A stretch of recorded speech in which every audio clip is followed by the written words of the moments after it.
Trečias skyrius. Eilinė Francisko diena ir mano draugystė su juo, piktieji neūžaugos, kova su jais ir jų išlaisvinimas.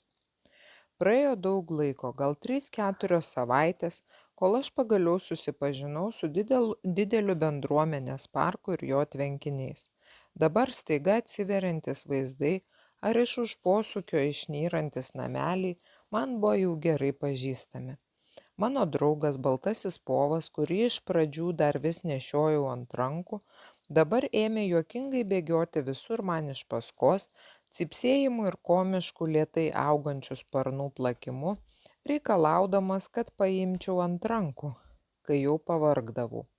Kiekvieną dieną lankiau Maksą vienas arba su jį, kartais tiesa retai su Alveru, kuriam patikėjo dalį slaugos prie Igoro. Bronskis dažniausiai praleisdavo su manimi laiką tarp arbatos ir vakarienės, o visą dieną būdavo užsiėmęs kažkokio sudėtingo savo specialybės kūrinio rašymu, norėdamas perduoti savo mokiniams viską, ką jam atvėrė jo kuriančio aktoriaus genijus. Mano mokymasis Ali kambaryje vyko sėkmingai, taip sėkmingai, kad pasiūlė man imtis ir arabų kalbos, nes labai norėjau suprasti savo naująjį draugą Zaichedą Ogli ir nesikamuoti stengdamasi sulaikyti juoko priepuolį, kurį sukeldavo jo prancūzų kalba. Kiekvieną kartą, kai ateidavau į ligoninę pas seseris Aldaz ir Aleksandrą, nuolat susitikdavau su broliu Francisku.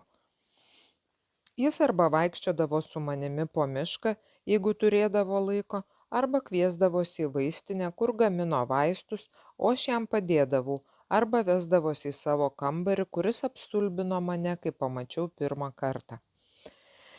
Iš miško aikštelėje stovinčio jo namelio antro aukšto balkono virš nukirstų medžių viršūnių vėrėsi vaizdas į tolimas gyvenvietės ir į kalnagūbrių virtinę kaip iš Ali kambario. 3 eilės lygiagrečių kalnų grupių, vadinamieji žalieji kalnai, patys žemiausi apaugę žole ir vešliais medžiais, prasidėjo iš karto už slėnio. Juose ganėsi bandos, buvo matyti dirbantys žmonės, už jų kilo nederlingų juodųjų kalnų ruožas. Juos pasiekti buvo galima tik perėjus dykumą. Pagaliau akinamos ir stulbinamos snieguotos kalnų viršūnės, atsiveriančios iš čia visa savo jėga ir grožiu. Kalnai šioje vietoje buvo išlinkę pusračiu, sudarė tarsi amfiteatrą, į kurį ir buvo nukreiptas Francisko kambario balkonas. Kambarys, argi galima rasti žodžio aprašyti Francisko kambariui arba jam pačiam. Kambaryje stovėjo keletas spintų su knygomis, nedidelis keistos formos stalas, gan siauras, aukštas, iš balto marmuro su raudonomis gyslomis ir tokiomis tankiomis, kad pats marmuras atrodė skaisčiai raudonas. Virš stalo kabojo didelis kryžius iš stambių raudonų brangakmenių. Kai jį paliesdavo saulės spindulys, sužaižaruodavo raudona šilta spalva, primenančia ugnies ir kraujo mišinį. Ir dažnai traukdavo mano dėmesį. Nesykį pagalvojau, koks paprastas ir kilnus šis kryžius, koks proporcingas stalas, bet niekaip negalėjau nuspręsti, kokia jo paskirtis - rašyti per aukštas, valgyti nepatogus. Vis dėlto pats kambario šeimininkas taip pavergdavo mano visą dėmesį, kad niekada neturėjau laiko paklausti jo, kokia šito aukšto stalo paskirtis. Kambaryje dar buvo 3 krėslai, jeigu šiuo žodžiu galima pavadinti 3 sėdimas vietas, kokias galėjo turėti tik urviniai žmonės, iš palmių rąstų ir odos, dideli ir visgi savaip gražūs, jie buvo patogūs sėdėti. Vietoje lovos prie sienos stovėjo mediniai ožiai aptraukti audeklu. Ant jų bet kada buvo galima padėti patalynę, bet ar patogu buvo ant jų miegoti, to aš niekaip negalėjau nuspręsti. Paprastas praustuvas, virš jo pakabinta stiklinė lentynėlė prausimosi reikmenims ir rankšluosčiams, rašomasis stalas, židinys, štai ir visi kambario baldai. Kai pirmą kartą atėjau pas Franciską, Mane užvaldė žavesys, beveik toks pat laimės jausmas, kokį pajusdavau įėjęs pas į Anandą ir Seravomį. Akis matė paprastus daiktus, bet aš visa širdimi jaučiau ne juos, o tą, kuris čia gyveno, kuris visą šį kambarį pripildė ramybės ir harmonijos atmosferos. Kad ir ką paliesdavo mano žvilgsnis, visur tarsi mačiau meilės žodžius įrėžtus ant visų daiktų Francisko širdies. Nuo pat pirmojo susitikimo įspūdžio iki pat šios dienos tos asmenybės žavesys manyje vis augo. Jis nekalbėjo man jokių ypatingų žodžių, o aš stebėdamas jo elgesį paprasčiausioje pilkoje kasdienybėje, puikiai supratau, kas yra išlaisvintas žmogus.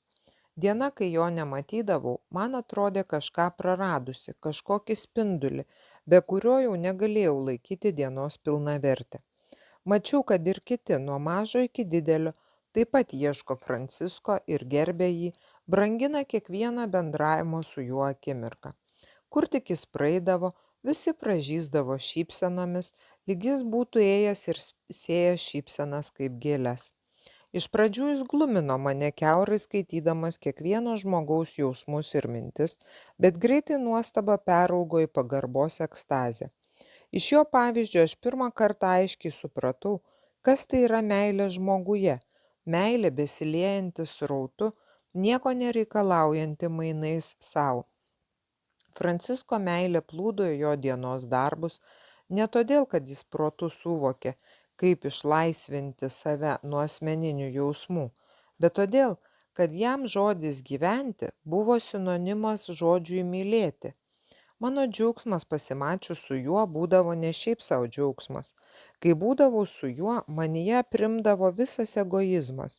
Negalvodavau, kaip man pasiruošti, kad įėjęs pas Franciską būčiau vertas jo savo tyrumu, bet pamatęs dar iš tolo, persimdavau jo atmosferą. Visada aiškiai jaučiau, lyg būčiau peržengęs ribą, kad Franciskas jau nebetoli, kad jo meilės srovės teka į mane. Po truputį suvokiau, kad Franciskas gali taip suprasti kiekvieną žmogų, lyg būtų jį pažinojęs nuo pat vaikystės. Jam niekas netrukdė pačiame savyje, jam neegzistavo pertvaros tarp jo ir žmogaus, pertvaros, kurios neleistų priimti žmogaus tokio, koks jis yra. Viso, be jokių keliamų asmeninių reikalavimų. Jo širdis buvo iki galo atverta tokiai meilės jėgai, kad priėjęs prie jo žmogus su visu sielvartu, ašaromis, abejonėmis įsiliedavo į tą jėgą, palikdavo joje aistras ir iš karto pajusdavo palengvėjimą ir nurimdavo. Žmogus palikdavo jam savo kartėlį ir išeidavo paguostas, nudžiugintas. Visas tas išmintingas ir didžias tiesas, kurias man kalbėdavo ir kurias aš suvokiau protu bei širdimi, bet laikiau savo tik tolimos ateities idealu, mačiau dabar kaip paprastą žmogaus gerumą kasdieninėme gyvenime. Franciskas ne tik gyveno mylėdamas, bendraudamas su žmonėmis, jis kiekvieną mokėjo taip išlaikyti savo meilės jėgos įtakoje, kad žmogus suminkštėdavo, nustodavo irsti ir siautėti. Kartą buvau sukrečiančios scenos liudininkas. Tėvas, labiau panašus į įnirtusi buivolą nei į žmogų, su didžiulė kuoka vijosi savo sūnų. Jis jau buvo beveik prisivijęs nelaimingąjį, jau užsimojo kuoką, bet Franciskas 2 šuoliais atsidūrė priešais įsiutusi tėvą ir savo kūnu pridengė jaunuolį. Iš siaubo sušukau, puoliau jam į pagalbą, bet nubėgantis jaunuolis matyt visiškai praradęs protą, pamanė, kad noriu jį sulaikyti. Visa prie jo artėjančios mirties siaubo jėga jis suėmęs už krūtinės pastūmė mane. Nesitikėjęs jo užpuolimo išsitiesiau ant nugaros. Laimiai kritau ant lianų tinklo, įsipainiojau į jas, bet susitrenkiau nelabai stipriai.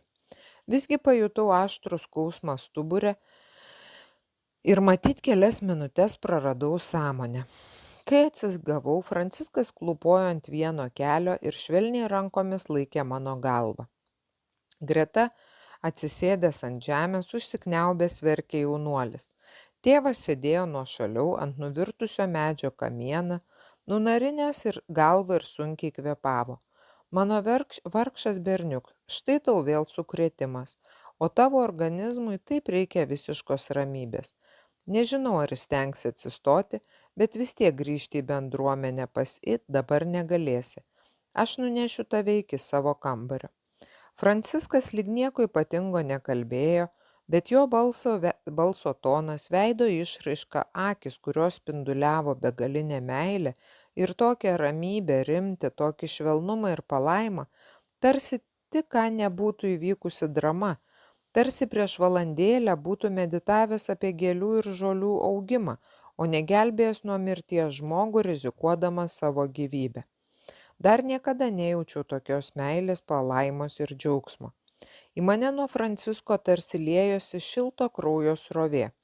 Pamiršau skausmą jaunuolio verksmą, kuris vis dar netilo, tapau lengvas, džiugus, tylus.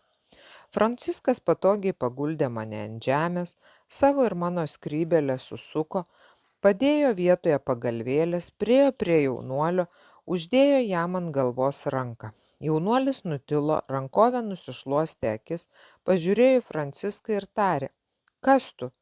Niekada anksčiau tavęs čia nemačiau. Kodėl tu bėgai vietoj manęs į mirtį? O tu šventasis. Mačiau pas misionierių tokį Dievo atvaizdą visai kaip tu.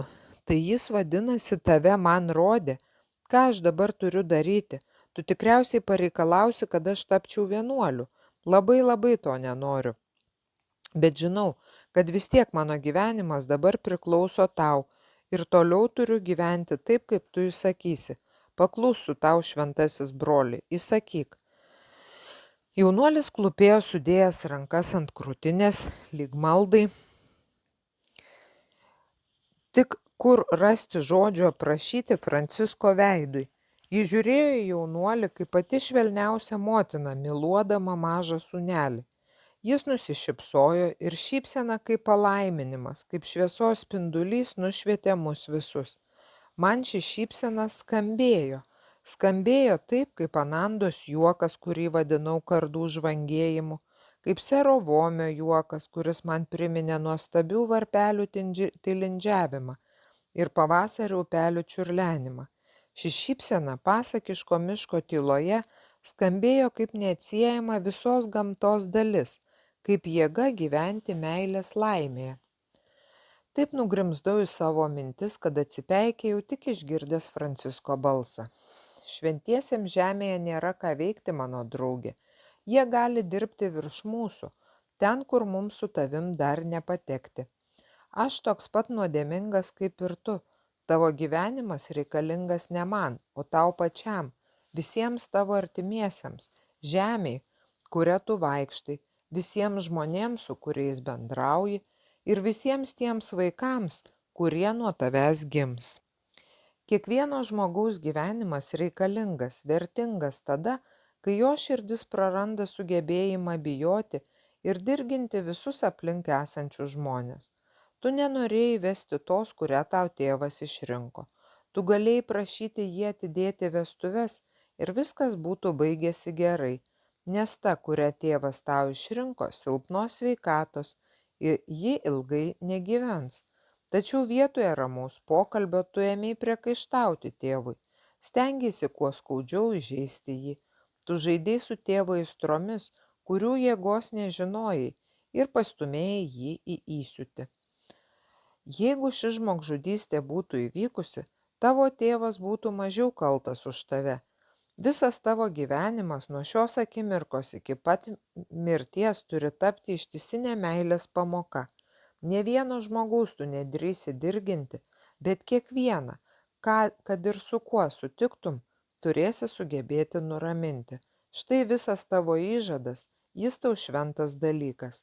Eik, draugė, pagalvok apie tai, ką tau pasakiau, ir jeigu tau bus blogai, ateik pas mane į ligoninę. Tu mane visada ten rasi arba tau pasakys, kur aš esu. Franciskas nuėmė ranką nuo jaunuolio galvos, bet tas įsikibo jam į rūbus, maldaujamai tarė: Šventasis broli, Dar uždėk man ranką ant galvos, nevaryk manęs, priimk mane tarnu, būsiu laimingas galėdamas gyventi šalia tavęs.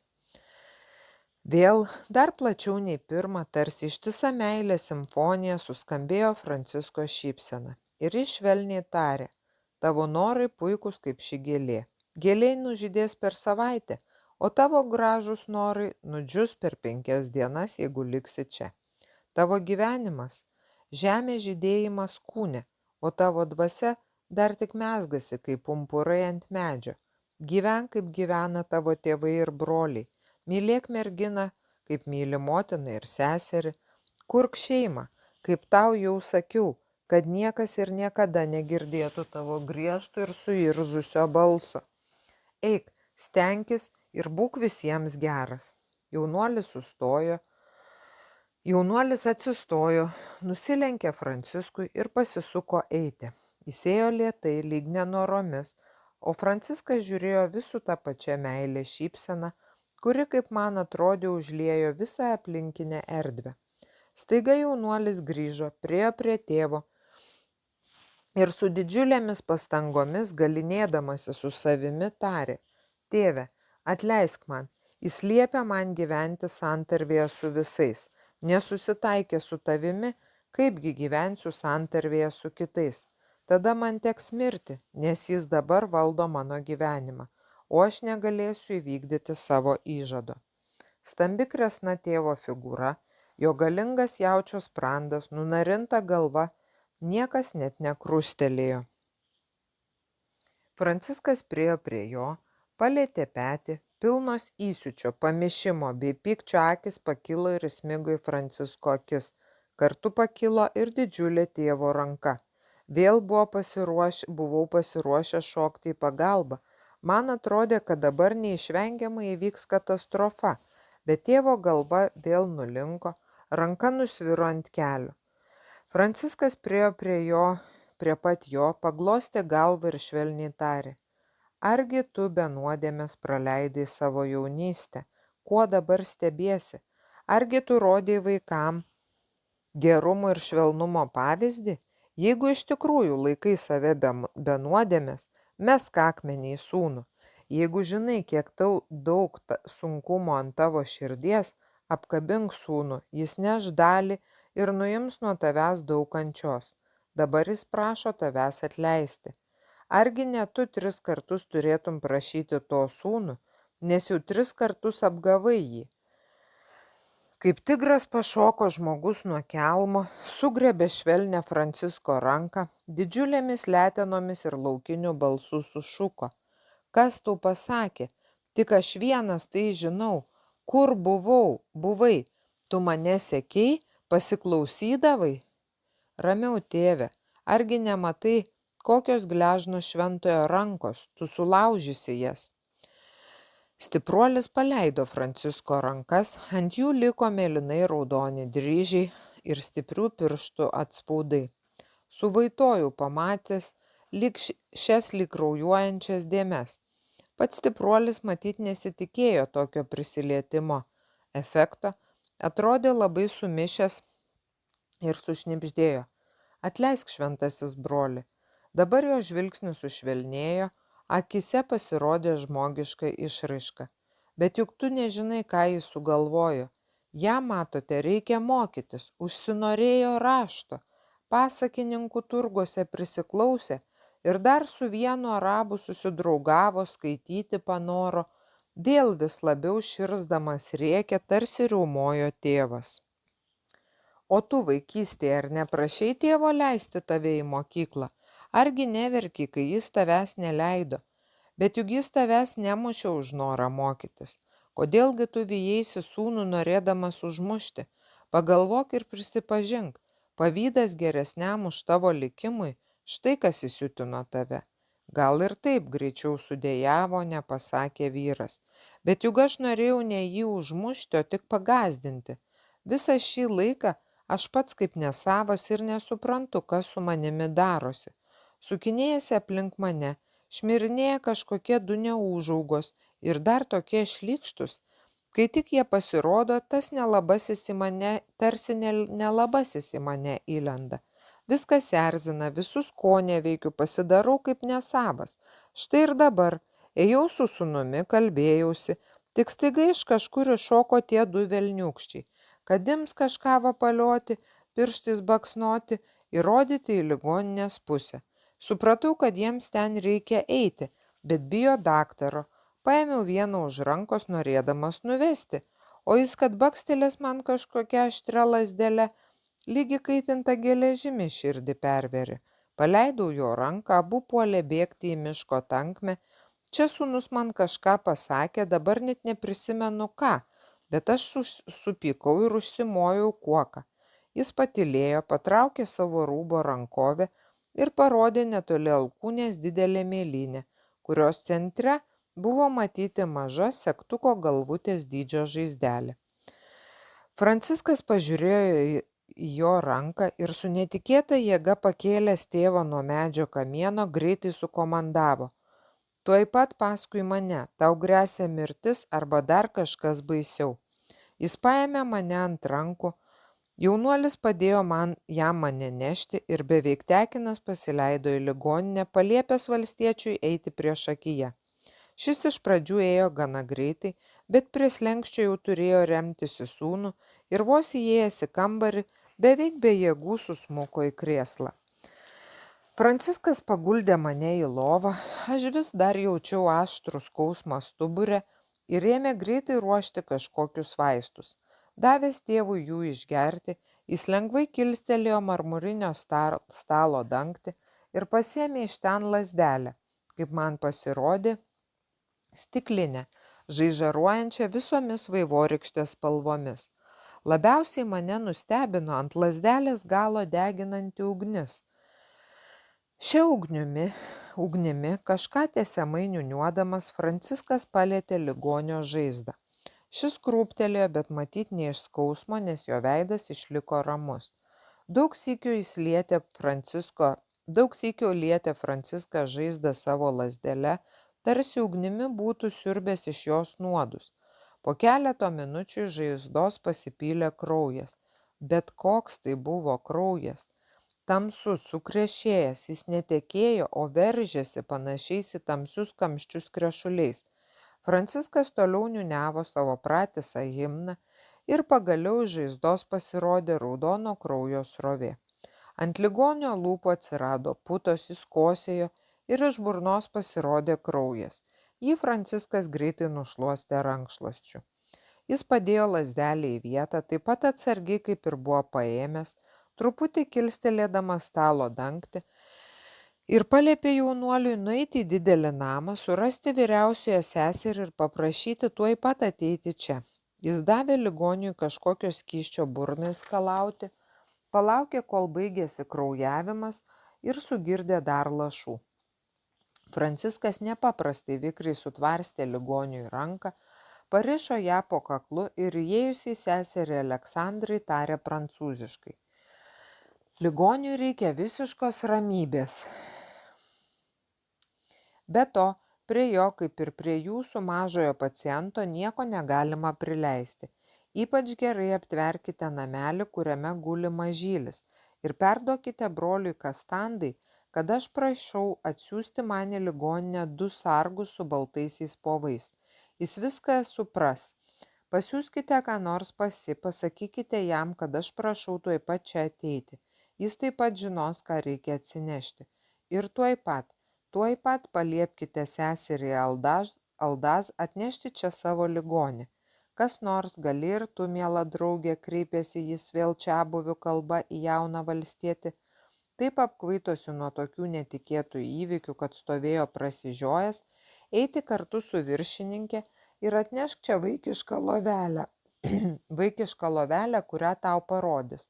Padėk tėvui ateiti, tęsė Franciskas.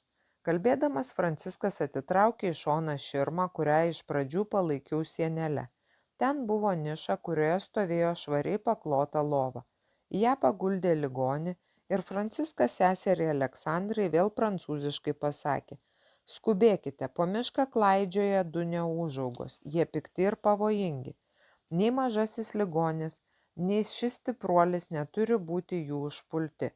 Net susitikimas su jais gali būti jiems pavojingas. Aš saugosiu savo ligonius ir seserį Aldaz, o jūs skubėkite atlikti visko, ką sakiau.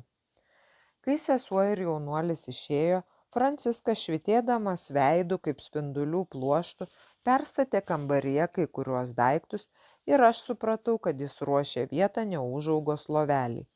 Žiūrėdamas į jį vis labiau stebėjausi, Dieve mano, kokios tai buvo akis, kokie judesiai. Visų kūnų jaučiau, kad Franciskas ne kėdę pernešė į kitą vietą, o meldėsi. Jis ne šiaip savo gyveno žemėje atlikdamas pačius paprasčiausius darbus, o Dievą šlovino kiekvienu judesiu. Nuo jo veido nedingo šypsena, laimės gyventi šypsena.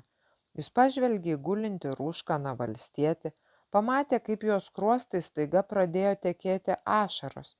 Priėjo ir tokiu švelniu balsu pasakė jam keletą man nesuprantamų žodžių, kad net man apsalo širdis. Paglostęs vyro susivėlusią galvą, jis padėjo apsiversti ant kito šono ir po valandėlės iš lygaus ramaus kvėpavimo supratau, kad žmogus miega. Ant Francisko rankų vis dar buvo matyti stipruolio gniaužtų paliktos raudonos dėmės. Man atrodė, kad dabar jos dar baisesnės, kad iš jų tuoj pasipils kraujas. Norėjau pasakyti, kad jam laikas pasirūpinti savimi, bet sesuo Aldaz ant rankų įnešė paklotę pridengtą maksą. Jaunuolis, kurio veide dabar buvo matyti vien tik susižavėjimas merginos grožiu, atnešė mažylio lovelę. Jis taip ir stovėjo viduryje kambario, nenuleisdamas akių nuo žavaus Aldaz veidelio, laikydamas rankose lengvą bambukinę lovelę ir visiškai praradęs nuovoką. Tiek prieštaringų įvykių per pusvalandį jis matyt nepajėgė suvokti ir atrodė taip komiškai, kad aš negalėjau sulaikyti juoko, matydamas gyvą savo paties liovuškos varnų gaudytojos portretą. Mano juokui pritarė Maksa, neišlaikė rimtumo ir Aldaz, o Franciskas paėmęs lovelę pastatė ją į paruoštą vietą, paguldė neužaugą ir tarsi pats savo pasakė, pats laikas. Aš tų žodžių prasmės nesupratau, bet pažvelgęs į jaunuolį, pamačiau jo veide staigę permainą. Jis papilkėjo, paskui jo veide plykstelėjo įniršis, jis ištiesė ranką rodydamas Franciskui pro langą ir greitai berdamas prakeiksmus norėjo ten bėgti, bet Franciskas sulaikė jį ir kažką ramiai paaiškino jo tarme. Aldaz veidas jau jai pažiūrėjus pro langą taip pat pasikeitė, ji atrodė išsigandusi ir graudžiai žiūrėjo į Franciską, o šis nenustodamas šypsotis pasodino ją prie Makso lovos ir paliepė mažyliui. Miegok, vaikeli, reikia miegoti, kol ateis daktaras I. Maksa užsimerkė ir aš nustebau, kaip akimirksniu jis ramiai užmigo, net juokas nutilo iš karto. Franciskas jaunuoliui liepė sėsti prie tėvo lovos ir paaiškino, kad sėdėti reikės čia, nepakilti iš vietos, kol ateis daktaras I. Kad ir kiek stengiausi pamatyti pro langą, kas taip išgąsdino Aldaz, kas siutino jaunuolį, nieko nemačiau, išskyrus puikų miško vaizdą. Tavo akis dar negali matyti kiaurai žemės, atsisėdė šalia manęs nusišypsojo Franciskas. Štai pažvelk ten į jazminų krūmą.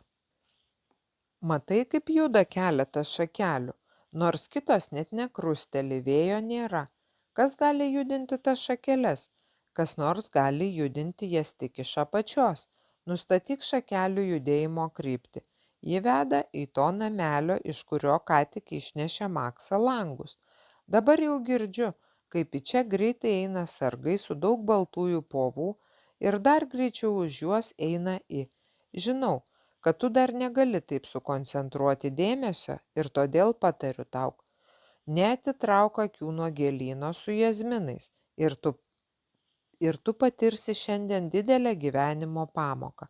Kur kas didesnė, net jeigu aš tau būčiau 3 valandas iš eilės pasakojęs, kas tai yra pikta valia ir pikta jėga žmoguje.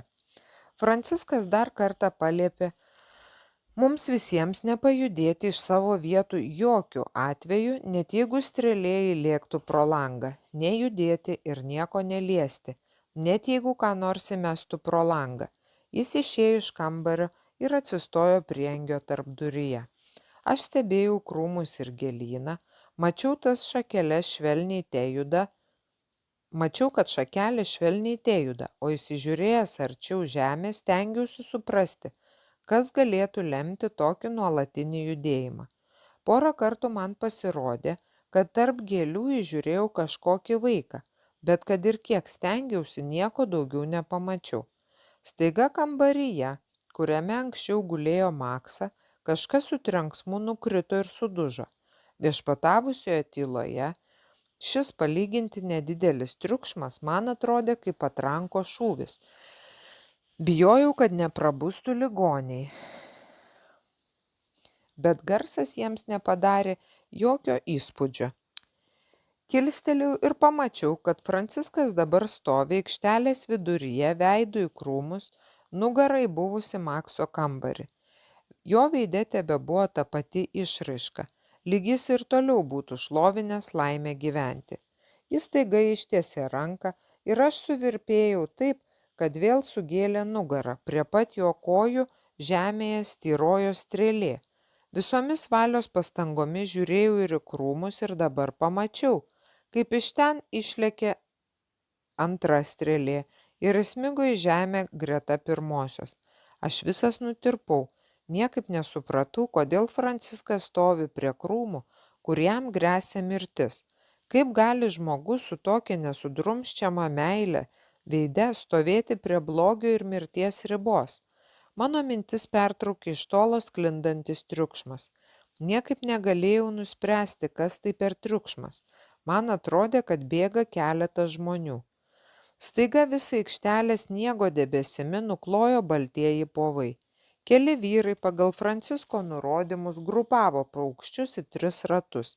Vienas ratas apsupo gėlyną su jazminų krūmu, antras su centre stovinčiu Francisku saugojo visus įėjimus į ligoninę, o trečias visus išėjimus į mišką. Žmonės rankose laikė metalinius tinklus ir skirstėsi kiekvienas po 10 povų. Geriau įsižiūrėjęs į vyrą stovėjusi ant miško keliuko priešais Franciską pažinau Reginys buvo toks pagauliai žavus ir įdomus, jog aš turėjau sutelkti visas jėgas, kad netitraukčiau dėmesio nuo krūmų ir nepradėčiau gaudyti varnų. Povai siaurino pirmąjį ratą apie jazminų krūmus ir gėlyną. Prie krūmų artėjo ir antrasis ratas, kuriame Franciskas ir jis stovėjo vienas priešais kitą.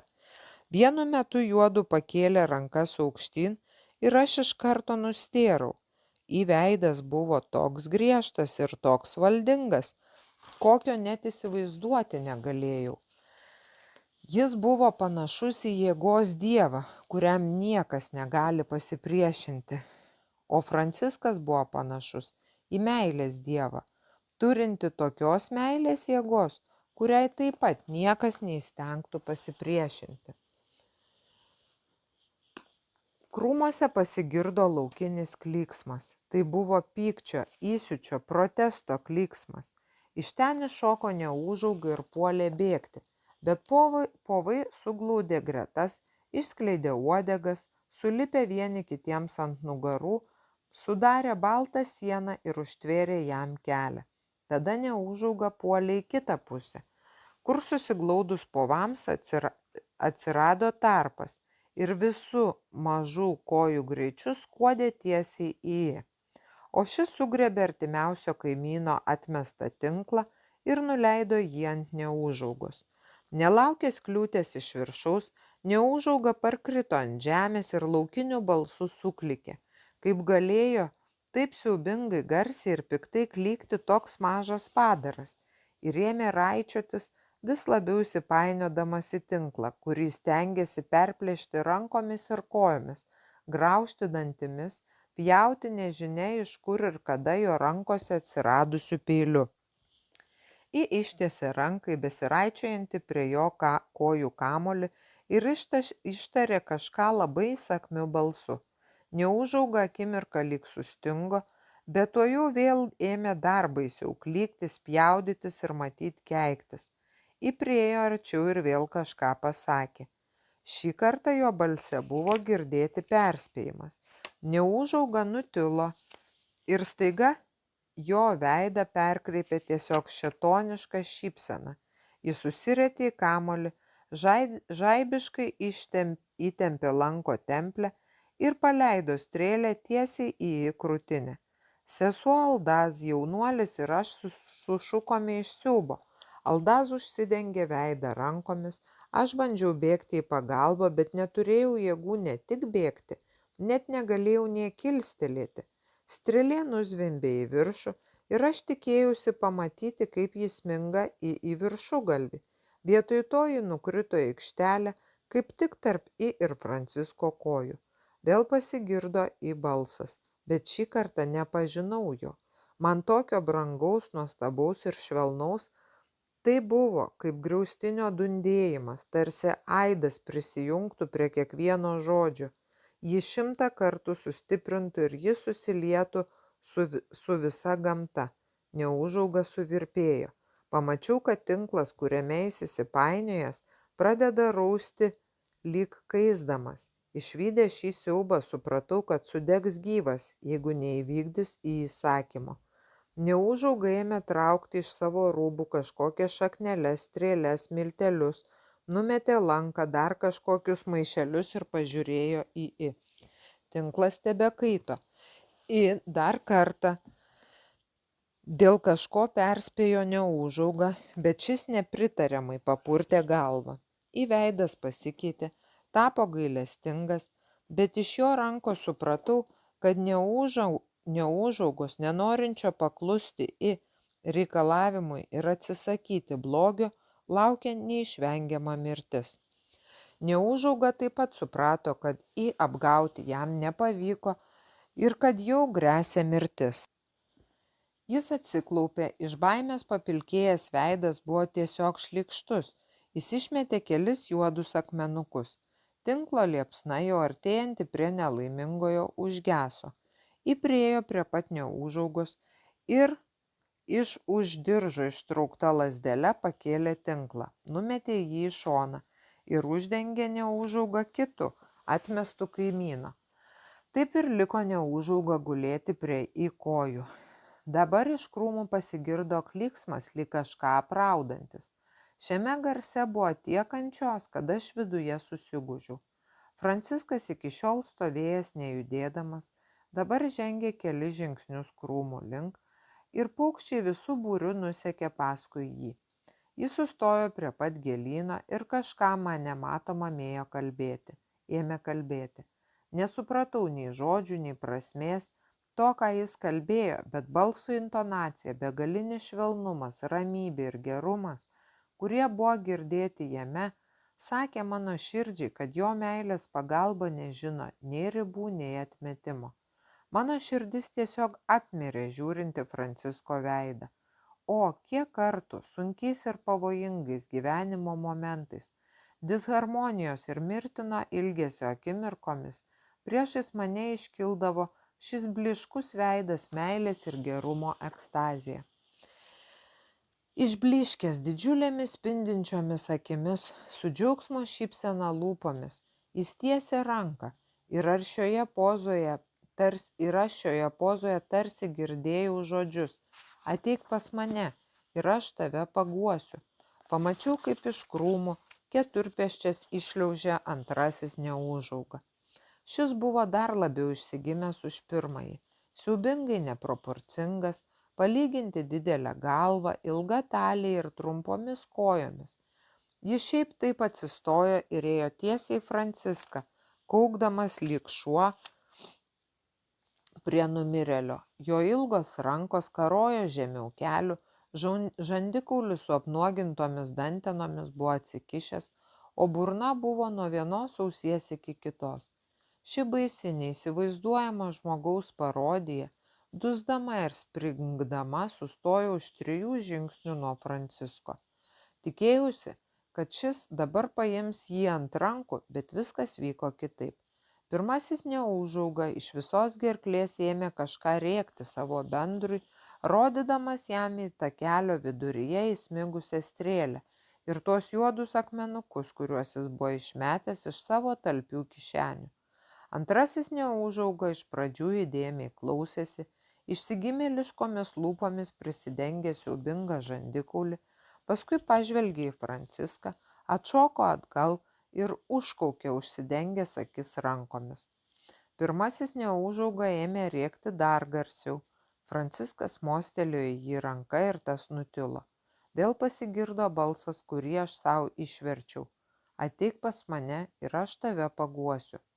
Neūžauga žaibiškai, kai prieš tai jo draugas paleido strėlę ir jie įsmigo į žemę greta pirmosios. Tada abu neūžaugos tarsi išprotėjo, jie ėmė taip klykti ir raičioti žeme, net graužti ją aplink save, kad Franciskas paėmė iš kaimyno rankų tinklą ir švelniai, tarsi vata, pridengė išsigimėlį. Kaip ir pirmasis, šis taip pat susipainiojo tinkle. Francisko balsas lyg arfa skambėjo švelniai ir ramiai, kai jis priėjo prie siautėjančio išsigimėlio ir kažką jam kalbėjo. Antrasis neūžauga nurimo. Ramiai išėmė viską iš kišenių, tvarkingai sudėjo į krūvelę ir ant viršaus padėjo tokius pačius juodus akmenėlius, kokius buvo išmetęs pirmasis. Tada atsiklaupė, raudonomis akimis įdėmiai pažiūrėjo Franciskui į akis ir jo lūpas perkreipė lyg pasitenkinimo šypsena. Jis maldaujamai ištiesė į Franciską rankas, parodė į tvarkingai sudėtą savo gėrybių krūvelę, palietė širdį ir gerklę, perbraukė ranką per sprandą, lyg rodydamas, kad šeimininkas nuims jam galvą. Vėl Franciskas kažką pasakė ir vėl jo balsas bei akis prasismelkė į mano širdį. Ateik pas mane ir aš tave paguosiu. Atrodo, kad neūžauga jau suprato, kad rado gerą apsaugą, kuri jo neišduos. Jis vėl atsiklaupė, kažką draugiškai suklykė ir palėtė kaktą žemę. Liovuška, sutelk visas jėgas ir ateik čia, išgirdau į balsą. Sunkiai, bet visgi be ypatingos įtampos pakilau, pats stebėdamasis, kaipgi aš negalėjau pakilti tada, kai bandžiau. Išėjau iš namo ir ji parodė man, kaip praeiti tarp dviejų eilių povų, nes jie iš visų pusių bėgo į mane. Povai susiglaudė į dvi tankės eiles ir paliko tarp manęs ir į siaurą tarpą, kad aš galėčiau praeiti. Kai priėjau prie jį, jis viena ranka apkabino mane per pečius ir tarė, nei aš, nei Franciskas negalime paliesti šių nelaimingųjų, nes nuo mūsų prisilietimų jie iš karto mirs, kai būtų buvę su tais, kuriuos tu turėjai paliesti Konstantinopolyje sero Vomio prašymo. Ten turėjai ištikimą pagalbininką, drąsųjį kapitoną. Čia tu vienas. Ar nori padėti man ir Franciskui? Tie žmonės, kurie čia stovi, negali mums padėti kiekvienas dėl savo priežasčių. Atmink, kad galėtų mums dabar padėti, reikalingas tavo visiškas bebaimiškumas, net ir visas gailestingumas, visas džiaugsmas, visa žmogaus meilė Dievui. Reikia pamiršti visą išorinį bjaurumą ir prasiskverbti į žmoguje glūdinčią šviesą ir ramybę. Ar nori draugė išgelbėti šiuos nelaiminguosius? Kaip jūs galite klausti, ar aš noriu? Klausimas, ar sugebėsiu būti jums naudingas. Ir baimės manyje negali būti, jeigu jūs greta. Visa širdimi norėčiau padėti šiems vargšams kankiniams, kad nors kiek atsimokėčiau jums už viską, ką jūs dėl manęs padarėte ir tebedarote. Šaukdamas savo brangaus florentiečio, pasistengsiu sutelkti visą dėmesį. Aš pasiruošęs, klausau jūsų. Ji padavė man lazdelę, kurią laikė rankoje. Laikyk lazdelę tiesiai priešais nelaimingojo širdį.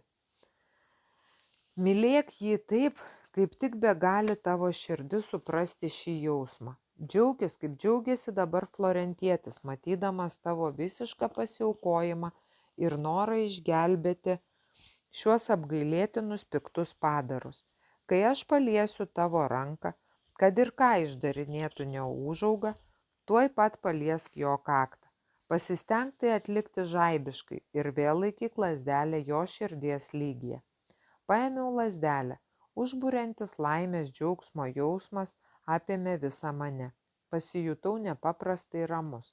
Mano kojos taip silpnai žengusios einant į čia, dabar tarsi priaugo prie žemės, visame kūne pajutau begalinę jėgą.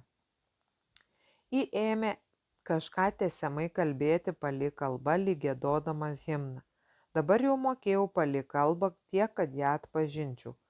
Supratau atskirus žodžius, bet viso turinio suvokti nepajėgiau. Staiga į intonaciją visiškai pasikeitė, jo balse vėl pasigirdo griaustinio dundėjimas. Stipriau suspaudžiau lazdelę, pažvelgiau į Neūžaugą ir vos neišmečiau lazdelės iš rankų.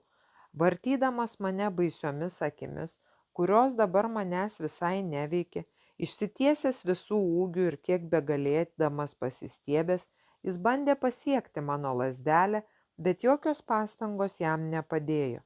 Jis tarsi priklijuotas negalėjo pajudėti iš vietos. Pajutau į rankos prisilietimą virš riešo ir tą pačią akimirką pridėjau lazdelę Neūžaugai prie kaktos. Jis sušuko, norėjo ją sugriebti, susvyravo ir parkrito. Pamaniau, kad jis negyvas. Ji toliau tęsė himną ir vėl palietė man ranką. Aš darsik pridėjau lazdelę Neūžaugai prie kaktos. Šis suvirpėjo, išsitiesė ir sudejavo.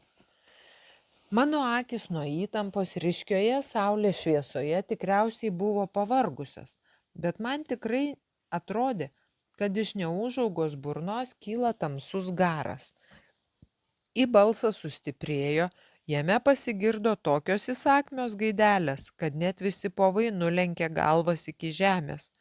Į trečią kartą palietė man ranką, tuoj pat vėl pridėjau lazdelę Neūžaugai prie kaktos. Jis atsisėdo, nustebęs apsidairė aplink, atsistojo, pažiūrėjo į mane, ir staiga, vaikiškai suraukęs veidą, pravirko graudžiomis ašaromis. Mano širdis daužėsi. Buvau pasiruošęs jį apkabinti, nuraminti, bet jau kitos dvi rankos nuėmė nuo vargšelio tinklą ir švelniai glostė susivėlusią galvą. Ji paėmė jį ant rankų ir taip graudžiai tebeverkianti glaudė prie krūtinės. Franciskas davė man ženklą ranka, kažką garsiai pasakė povams ir jie visi perbėgo prie antrojo Neūžaugos, apsupo jį glaudžiu ratu. Ji paliepė man įdėti lazdelę į dėklą prie jo diržo ir paslėpti specialioje siauroje kišenėje, kurios iki šiol nepastebėjau jo rūbuose. Dabar Franciskas pašaukė mane. Šis Neūžauga gera valia palieka savo nešvarų blogio amatą liovušką. Kol aš kalbėsiu mantrą, man nurodžius paliesk lazdelę vienas po kito visus šios krūvos daiktus, kuriuos jis sudėjo. Štai paimk lazdelę. Kai visa krūva virs pelenais, pakelk lazdelę tinklą, paimk Neūžaugą už rankos ir atvesk jį čia, visai prie pat manęs. Ir kai aš tau parodysiu, paliesk lazdelę jam viršugalvį. Viską padariau, kaip liepė Franciskas. Daiktams virstant pelenais, efektas buvo toks pat kaip Konstantinopolyje. Tik čia viskas dar sulipo į smalos gabalą. Kai tik paliečiau Neūžaugai viršugalvį, jis taip pat norėjo sugriebti lazdelę, net šoktelėjo į viršų, bet kaip ir pirmasis nepasiekė jokių rezultatų. Šis Neūžauga nepyko, neverkė, jis juokėsi kaip vaikas ir visaip rodė pasitenkinimą. Gavęs nurodymą lazdele pakėliau tinklą, privedžiau prie Francisko Neūžaugą, šis puolė jam po kojomis, apkabino jas ir visai bandė reikšti meilę. Franciskas paėmė jį ant rankų kaip ir paliepė išvesti visus paukščius išskyrus 3, kuriuos pats pasirinko. Dar paliepė pakviesti seserį Aleksandrą. Kai grąžinau Franciskui jo lazdelę ir priėjau prie jį, Neūžauga ramiai miegojo ant jo rankų. Atėjus seserį Aleksandrai, antrasis Neūžauga jau taip pat miegojo ir abu buvo nunešti į tą kambarį, kuriame gyveno Maksa. Dabar aikštelė vėl atrodė kaip visada, visi joje vykusios kovos tarp šviesos ir tamsos pėdsakai buvo išnykę ir mes nuėjome į Francisko kambarį. Man rūpėjo raudonos dėmės ant jo rankų, bet jis pats jų tarsi nepastebėjo. Kai jau ruošiausi pasakyti apie jas išgirdau šio balso. Sėsk Sėsk, Franciskai, perrišiu tau žaizdas, kitaip tu vėl atgulsi. Franciskas ir žaizdos. Nesuvokiau, neįsivaizdavau, kad nesijaudinantis, švytintis, tiesa išblyškęs, bet toks stiprus ir ramus Franciskas gali kentėti nuo žaizdų. Nepaprieštaravęs nė žodžiu, Franciskas atsisėdo ant kėdės ir atraitojo jam rankoves. Virš tų vietų, kur buvo raudonos dėmės nuo valstiečio rankų, buvo matyti žaizdos, tarsi nudegimai, ir iš jų jau sunkėsi kraujas. Niekada, nei prieš tai, nei po to man neteko pajusti tokios vidinės kančios. Franciskas tylėjo, ramiai kęsdamas skausmą, kol aprišo kraujuojančias žaizdas. Jo veide buvo tokia išraiška, tarsi jis šlovintų visą visatą, bet aš vos tramdžiau ašaras. Man, kaip ir šiandien išgelbėtam valstiečiui, Franciskas atrodė šventasis. Kodėl, kamgi kentėti šventajam? Norėjau atiduoti mainais savo rankas, kad tik išvaduočiau jį iš kančios, kad tik galėčiau visada matyti šį nuostabų veidą gerumo ir meilės ekstazėje. Šventiesiems Liovuška, nėra ką veikti žemėje, aš tau jau sakiau tai. Gali būti žemėje dieviški pasiuntiniai, bet aš ne iš jų tarpo.